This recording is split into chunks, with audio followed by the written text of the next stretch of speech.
Today is Tuesday, April 29th, 2025. This is Quick Start from CBN News. I'm Dan Andros. A disturbing rise in church arsons. We'll have that top story and more on today's podcast, where we bring you news from a Christian perspective. Don't forget to go ahead and subscribe and leave a rating, whatever podcast platform you're listening to this on. You can email us as well, quickstartpodcast@cbn.org. It's a long one, but you can get there. It's a quick start podcast at cbn.org. Joining me today to get through the news of the cray as we do each and every weekday. We're here bright and early. Glad you're here with us.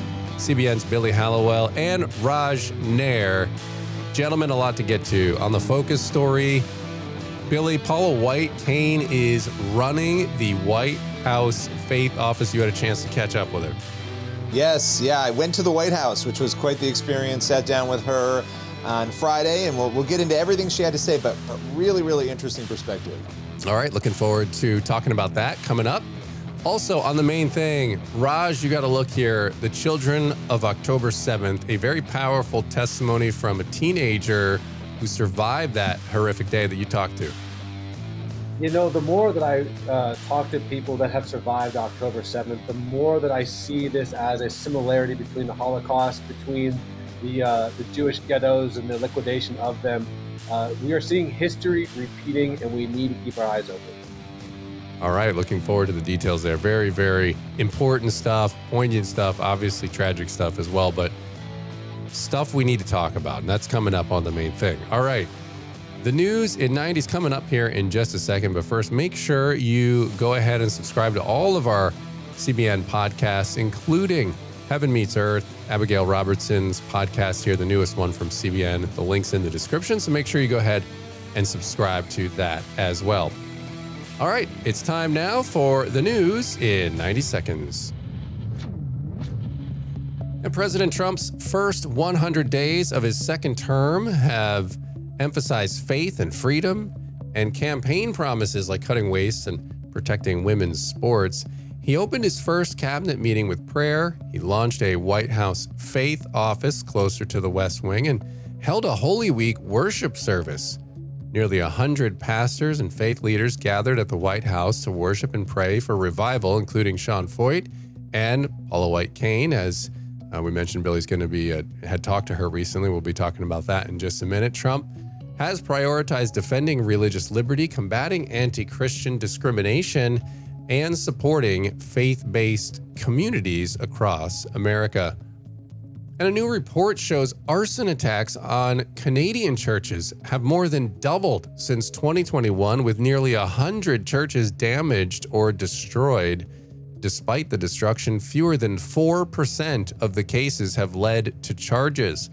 Many burned churches were on or near First Nations land. Weak emergency services and poor data reported slowed responses. The report urges Canada to form a special investigative task force, strengthen Indigenous fire service, and fix national fire tracking systems. Those are just some of today's top headlines. You can check out more stories over at cbnnews.com. And gentlemen, on this, the rise in arsons in Canada, we remember the timeline here, right? We had this discovery.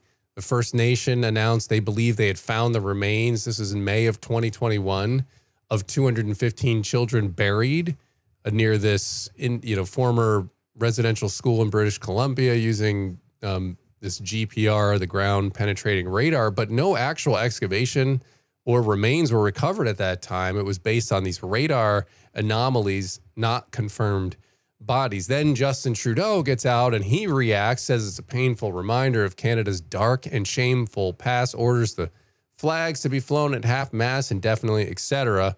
Well, then later that summer, all these church arsons spike. And you're kind of thinking like, well, I mean, they're kind of, maybe these things are related. It's like you make this big announcement, you talk about all the shame on the churches, and then come to find out a couple years later that after independent investigations and expert analysis, et cetera, found no confirmed remains at that initial site or similar sites around across Canada. So you have these claims, you have this national outrage, and then it turns out to all be unconfirmed. And so therefore, technically, I guess, not true. So but now we have all these arson attacks. So, man, it's got to be frustrating to be a Christian in Canada. Yeah. Well, Canada, I mean, this is not all that shocking when you think about the way COVID was handled there, multiple things when it comes to religious liberty and other issues there.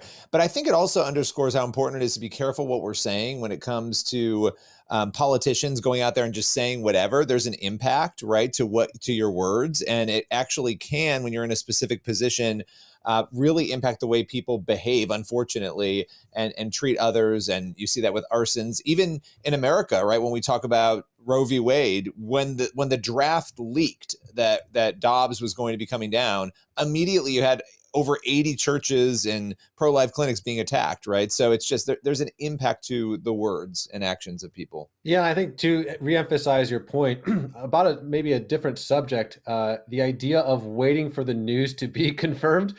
Speaking as someone who's spent a lot of time in the Middle East, you'll hear these reports, oh, this terrible thing happened, and then the world will be in flames, there'll be all these protests, and then like 2 or 3 weeks later, it's redacted. Well, it wasn't totally that, and actually it was only this, and those details, those are embellished. But by then the damage is done. I don't know about you guys, but I have yet to see an article saying, hey guys, we were wrong. It's buried on page 923. Yeah. So when you have these stories that rile up a nation, and I'm guilty of this too, just wait for things to be confirmed before we just go full tilt. Yeah, definitely. Definitely. That's a reminder I think we all need, just even as consumers of the media, because what happens is you might think you're not important in the grand scheme of like the information cog of, that's going around, like the stuff that gets shared. But if you keep clicking on things that aren't verified, well, you're rewarding that person for doing it.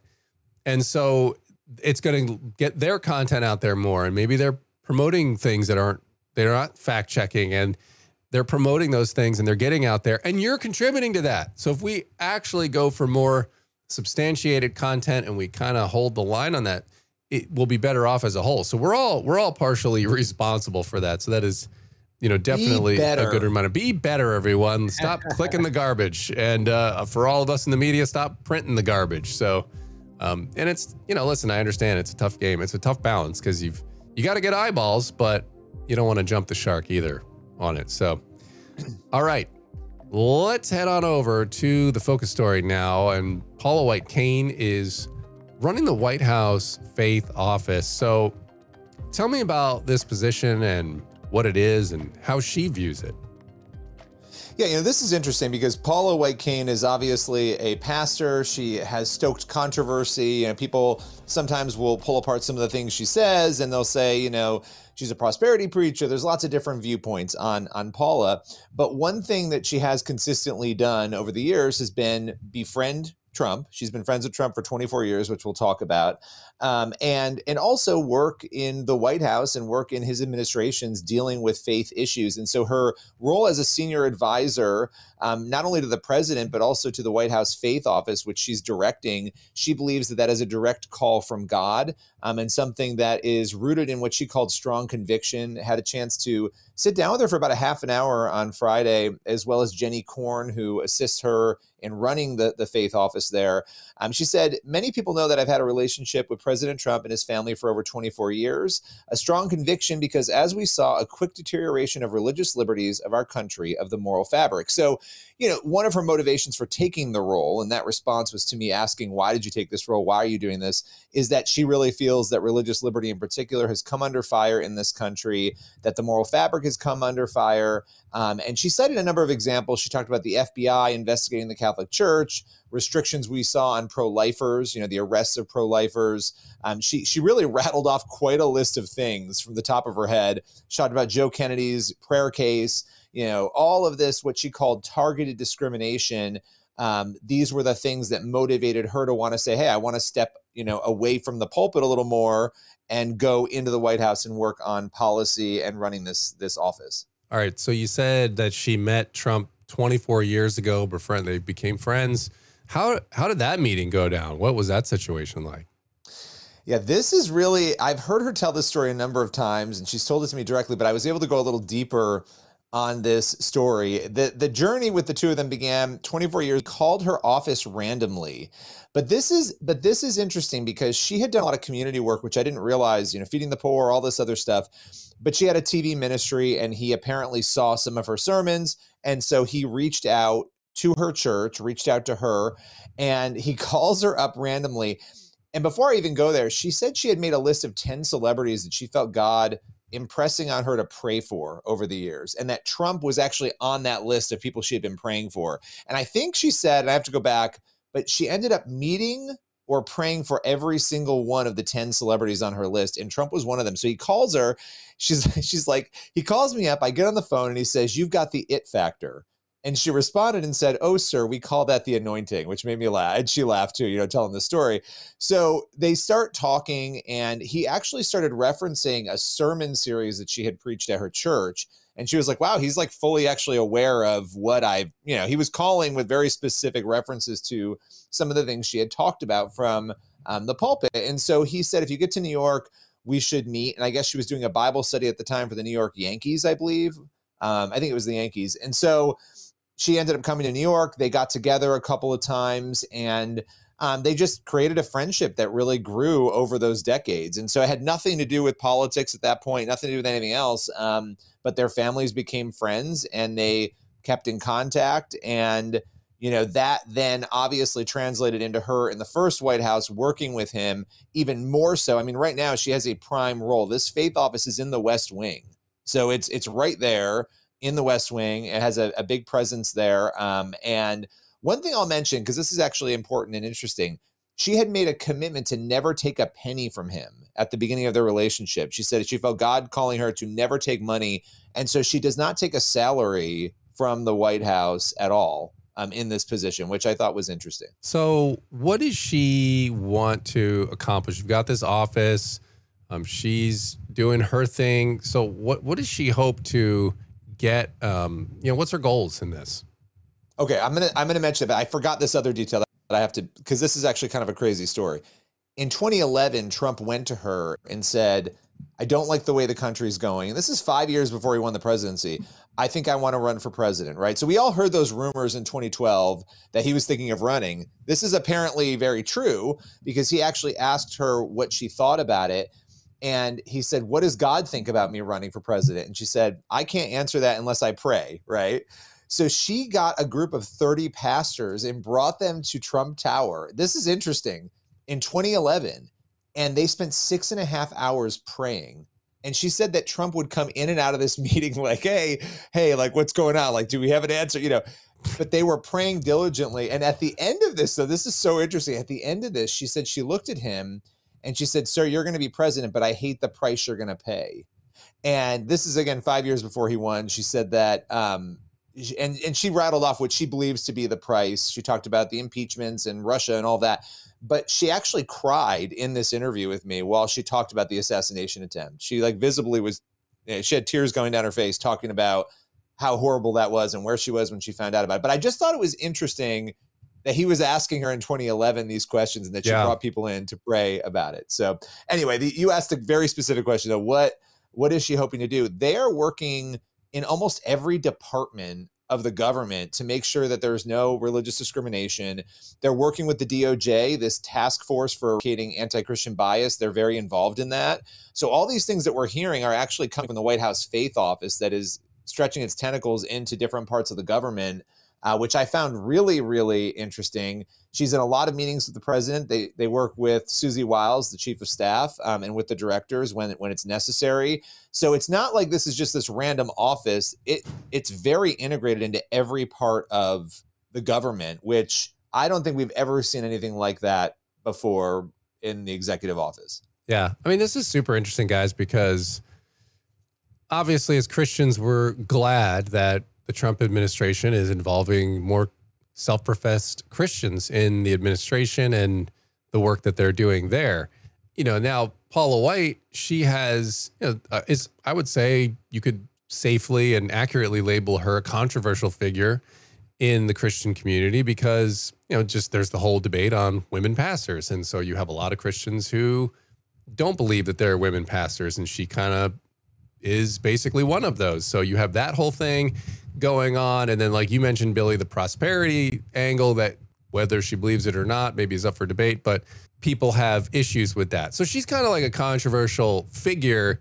I just think it's good to maybe get this on the forefront of things when it comes to what could happen if it goes the other way. If you look at places like Australia or the UK, where you can get thrown in prison for praying, I can definitely understand the hesitation to, the separation of churches, say it gets a little murky. But I think with the other end of the spectrum, we're seeing what's happening in the rest of the Western world. And so for now, I don't have a huge opinion on it, but I think it's better than the alternative, which is basically the criminalization of what you would call Christian values. Right. And maybe that's why you don't see a ton of Christians necessarily going full-throated on any difference in theological differences they might have with the people that are the forefront of this faith office, because like you said, hey, it's better than the previous administration, which many perceive to be going after Christians, going after pro-lifers, Mark Houck, those sorts of situations. The pro-lifers that are protesting out in front of the clinics and getting thrown in jail and having SWAT teams show up at their house. Like, do we want that? Or can we live with some theological differences, but at least be supporting religious freedom on this end of things? So definitely interesting stuff, Billy. We're looking forward to that full interview on your podcast, Billy, on the Newsmakers podcast, and hearing her talk there and share those thoughts there. Appreciate you bringing it to the podcast today. Well, October 7th obviously was a very tragic day in Israel when Hamas terrorist attack, killing thousands of Israeli citizens. And 15-year-old Ella Shani's father was murdered by Hamas among one of the victims. Her grandma was shot. Her cousin was kidnapped. Ella's story and others are now part of a new film called The Children of October 7. Raj is joined by Ella, and he talked to her from Israel about this harrowing experience and about the film on today's Main Thing. So your story is obviously in this new film that people absolutely must see. But for our friend here who's watching, what do you remember about that day? So I remember waking up. I woke up before my mom woke me up, actually, thinking it was like thunders. And I was surprised because it wasn't like a right time for it to rain. So innocent me, I thought it was thunders, and I went back to sleep. Then my mom woke me up and told me that there are rocket alarms like all over Be'eri, which is the kibbutz I used to live in. So I got up. We started making our way to the safe room, and in the middle there was a red color alert, which means there are rockets being launched directly to Be'eri. So we sprinted to the safe room, which is a room made of concrete in our home. We shut the door and we just stayed there. It didn't take too long before we started receiving messages and texts about a suspicion to a terrorist invasion. This happened about once or twice when I was younger. I don't remember it because it was really like a minor invasion, like 2 or 3 people. And so we didn't think it was anything too serious, but we did get worried because it was obviously not usual. So we locked the doors, locked the windows, and we just stayed in the safe room. And it's like a little while later, we started actually hearing gunshots and grenades exploding. Everything happened really quickly. And around 9 a.m., I remember my uncle texting us on the family WhatsApp group chat that his house was set on fire and that he's trying to survive. And it was just all very intense. We couldn't figure out what was going on. We just hoped for, the IDF or the police or anyone to come and help and fight these terrorists. So we just tried to keep each other positive, even though it got really scary. And at first it was just like, we were just texting each other and saying like, oh, they're banging on the door, but we're not going to open, obviously. And we thought it was like going to end with that, with us not opening the door and they're just going to leave and not do anything to us. But the more time passed, it got more and more intense. And at around 10 a.m., kids started texting in the WhatsApp group chat of all the teenagers in the kibbutz. It contained about 100 teenagers between the ages of 13 to 17. And they just started saying one after another, like, they're in my house, they're shooting at the door, they're shooting at the walls. They set the house on fire, like terrible stuff. I remember even at first thinking, are these kids like pranking us? Did they like talk to each other and were like, wouldn't it be funny if we just said something like that? Like, I thought it was a prank. I couldn't believe it was real. And I remember actually like closing my eyes while I was in the safe room and just pinching myself, hoping like seriously to wake up. And then just the calls for help got worse and worse. Kids started saying one of their family members was injured, asking like how to stop the bleeding, and even reporting that some of their family members were killed. And then I kept reading these texts, obviously anxious. And then at around 12:15 p.m., I saw a text from my cousin, Amit, who was at the time 15. He's now 17. And he was just saying, like everyone else, just asking for help and repeating his mom's exact address in the kibbutz so that people would come to his house. At the time, we thought the IDF was already there or on its way. So they were just like calling for help on the WhatsApp group chat. So I just tried to back him up because at the moment the terrorists weren't in our house. Like we couldn't hear them right in our house. So I just backed him up, kept like spamming his address. And then about 15 or 20 minutes later, we lost contact with him and his mother and two sisters. Time passed, and at around 2 p.m., I was told that my grandparents were injured. At first, we didn't know exactly what the injury was. We hoped they would be fine, and my grandma was still texting us in the group chat saying they're okay. So after the 7th, like after everything ended, we realized that she got shot by about 3 bullets, 2 of them in her liver and one that hurt her elbow and then her like side, her back. And she was taken to the hospital after about 9 hours of bleeding with no medical attention, and she luckily survived. At around 4:30 p.m., 5 p.m., the soldiers got to our door. Again, they banged on the door saying it's the IDF, open up. We did not, I at least did not believe them. I thought it was the terrorists. We also knew that some of them could speak Hebrew, and I suppose I was just too scared to die. So I refused to open the door, and I told my mom it could be a trick. But she kind of like got to the conclusion that it was now or never. So she opened the door. Luckily, it was the IDF. It was a special unit called Okets with the dogs and everything. They came in, they tried to soothe us by shaking our hands and telling us everything's going to be okay, like you're with us now, we're going to take care of you. They even told us to go bring our shoes so we won't feel like we're in like too much of a rush. So we did, and then they got us out of the house. We were there, me, my mom, my brother, and a friend of my brother who slept over. His family was in another house also hiding, obviously, and his mother was in the like the dentist, I don't know how to call it, because it wasn't the infirmary, it was like where the dentist used to be. But that's where they centered everyone who was injured on October 7th, everyone who got out to fight and needed some medical attention. There were about 3 medics. 2 of them were murdered, and the only one who survived was my brother's friend's mother, who kept texting us from there. And so we all got out. The first thing I remember after getting out of my house was the smell.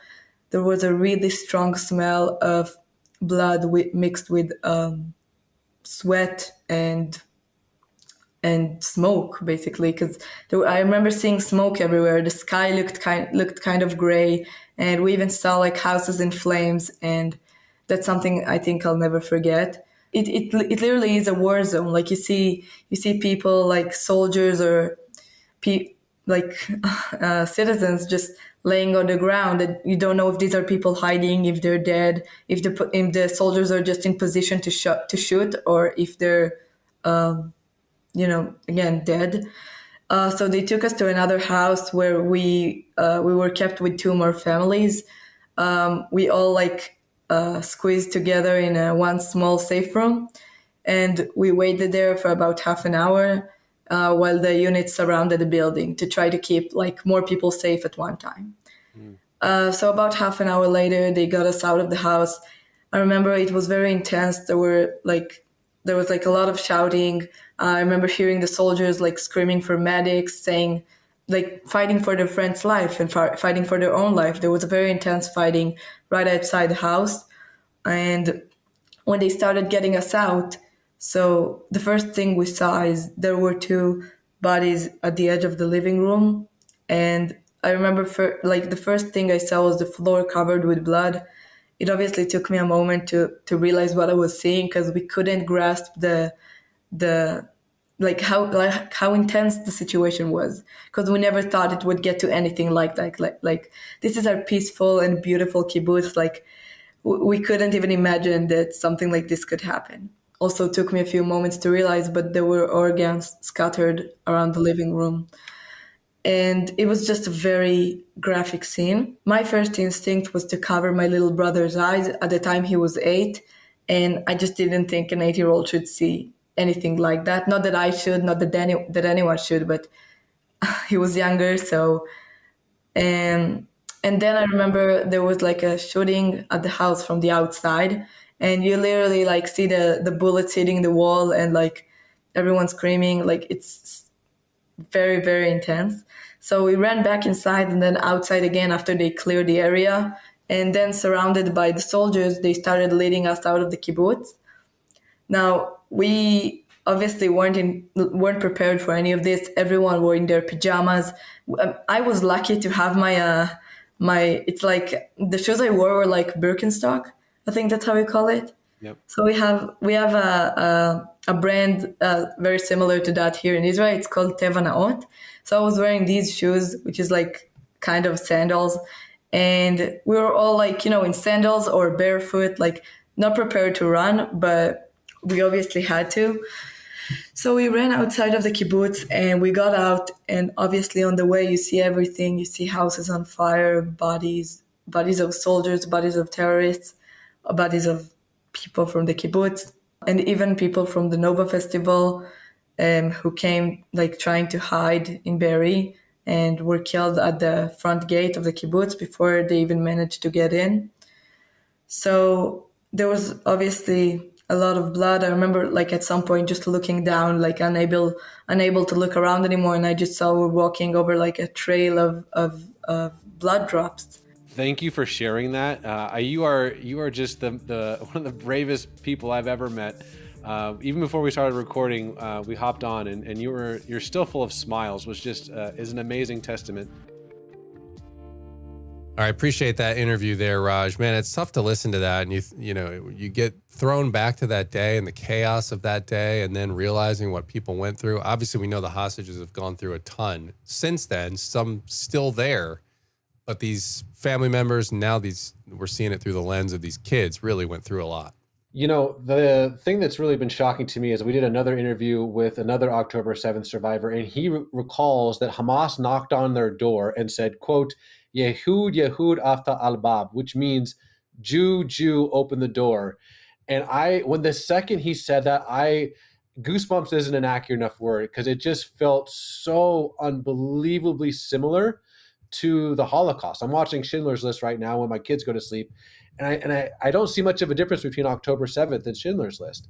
Yeah. And the fact that it's the same verbiage, it's the same action repeated over and over and over again. This isn't about one thing that a certain Jewish person has done. This is a demonic spirit against the Jewish people that's at least 4,000 years old. Well, you can see that whole interview, see that whole powerful testimony there about what happened on October 7th on the CBN News YouTube channel. We'll put the link in the description of this podcast episode. All right, that's going to leave us with time on the pod for one last thing. We've got Isaiah 41:13, for I am the Lord your God who takes hold of your right hand and says to you, do not fear, I will help you. And we all need that message at different times. It's an important one for us to keep in our hearts and our minds. Yeah, I mean, whenever God feels far, you can read a verse like that and realize, no, he's actually right there, even if it doesn't exactly feel like he is. Exactly, and that's my favorite name that Scripture calls our God, Emmanuel, God with us. It's not some distant ethos, spirit thing that's unattainable.